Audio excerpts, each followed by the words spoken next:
ઝઘડિયા તાલુકામાં ક્ષત્રિય સમાજનો ધર્મરથ આવી પહોંચતા તેનું સ્વાગત કરવામાં આવ્યું. જય માતાજી. આખા ગુજરાતમાં બધાને ખબર છે કે રાજકોટમાં રૂપાલાએ જે વાણી વિલાસ કર્યો એના વિરોધમાં સમગ્ર ગુજરાતમાં ક્ષત્રિય અસ્મિતાના નામે ક્ષત્રિયોનો વિરોધ આખા ગુજરાતમાં ચાલુ છે. ક્ષત્રિય નારીના અપમાનજનક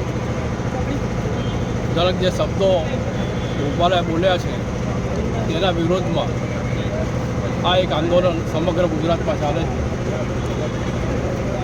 ક્ષત્રિય સમાજને કોઈ સમાજનો વિરોધ નથી, કોઈ પક્ષનો વિરોધ નથી, કે કોઈ જાતિનો વિરોધ નથી.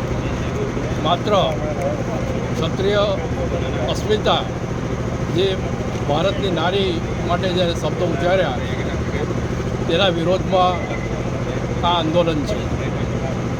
આજે આ રથ રાજપીપળા હરસદી માતાના મંદિરે નીકળીને ઉમરલા રાજપાણી જે ઝઘડિયા આવ્યો છે ત્યારે ઝઘડિયાના ક્ષત્રિય સમાજના બહુ મોટી સંખ્યામાં લોકો ઉપસ્થિત રહીને એનું સ્વાગત આજે કરવામાં આવ્યું અને ઝઘડિયાના ક્ષત્રિય સમાજ પણ આ આંદોલનમાં ખૂબ સક્રિય રીતે આ આંદોલનમાં જોડાયેલું છે અને ભવિષ્યમાં પણ જ્યાં જ્યાં જરૂર પડશે ત્યાં આ ઝઘડિયાના ક્ષત્રિયો આંદોલનમાં સાથે રહેશે.